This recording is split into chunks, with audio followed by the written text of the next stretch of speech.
In this video, we'll look at what it means to multiply terms together with exponents and explore something called the product rule of exponents. So we're going to be looking at what happens when you multiply terms that have the same base, but each have an exponent. So an example of that would be something like 2 to the third times 2 squared, or 2 to the second power. Let's first get an idea of what that's equal to on our calculators. So 2 to the third we could type in as 2 caret 3, whereas 2 squared we could do as 2 and then either the x squared button or caret 2. If we type that in, we see that we get an answer of 32. So let's look at where that's coming from. For 2 to the third power, in expanded form, that means 2 multiplied together a total of 3 times. Then we have the 2 squared, which is a total of 2.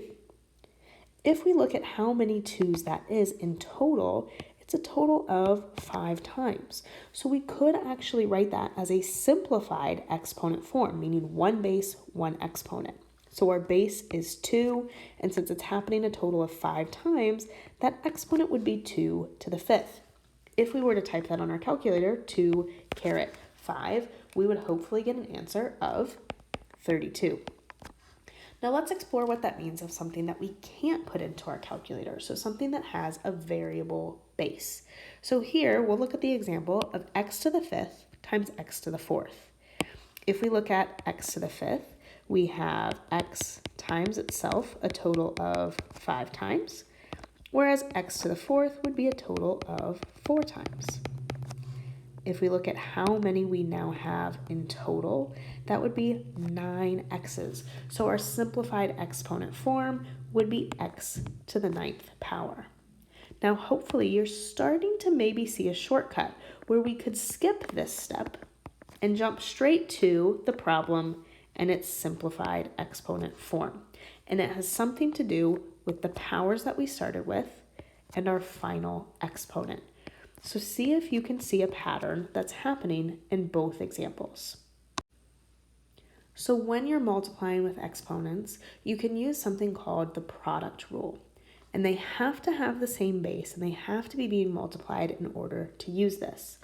If we think back at our last example, we saw that x to the 5th times x to the 4th gave us x to the 9th. Two key things are happening here.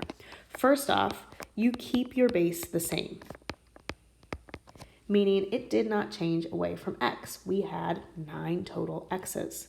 The second thing that's happening is our exponents actually get added together to give us that final exponent. And that's true whenever you're multiplying something that has the same base. So you keep the base that you started with and you add those exponents together. So if we look at something like a to the m times a to the n, we could shorten that up by keeping the a's and then adding the 2 exponents. Let's look at some examples. So our goal is to simplify to one base and one exponent. And what we just learned is to multiply things together that have the same base. You keep that base the same. So in both of these, it's going to be a base of x, and you add together those exponents. So x to the 13th times x to the 11th would be equivalent to x to the 13 plus 11, which is 24th power. Again, this is now simplified because it's one base, one exponent. If we look at something like x times x to the 9th power, we would be adding the exponents, but maybe you're thinking this one doesn't have one. So that's an x by itself, and then this, I really don't want to do this, would be 9 total x's. Ooh. Okay, I think I got them all. If we then count how many that is, remember this counts as 1. So 1 plus the 9 would give us a final exponent of 10. So again, product rule says keep the base, add your exponents, because you're generating a new total, combining those together. So then the next level would be, well, what if those bases had coefficients? So this 3x squared means 3 times x squared, and then times 4 times x to the 12th. we can certainly rearrange these. 2 times 3 is the same thing as 3 times 2. So when we're multiplying, we can change that order around. So what we're going to do is group things together. We're going to group the coefficients, so the 3 times 4 now next to each other, and then the x squared and the x to the 12th now next to each other. That makes it a little more obvious of what to do. 3 times 4 are normal numbers, so we are going to multiply them like it says in the problem. So that would give us a new coefficient of 12. For these exponents, we have to use our new product rule. So I know that that means 2 x's and 12 x's. So I would have a total of 14 x's. So all of this simplifies to 12 times x to the 14th power. Treat your coefficients normally. We actually multiplied them. Add your exponents with our new exponent rule. Let's go over some more examples for you to see. In this first one, we have y times y to the negative third times y to the 8th. And what we just learned was any variable on its own really has an exponent of 1. So we would want to look at adding 1 plus the negative 3 plus 8. We're going to keep our base of y, but adding those exponents together gives us a final exponent of to the 6th power. Next one highlights our coefficients.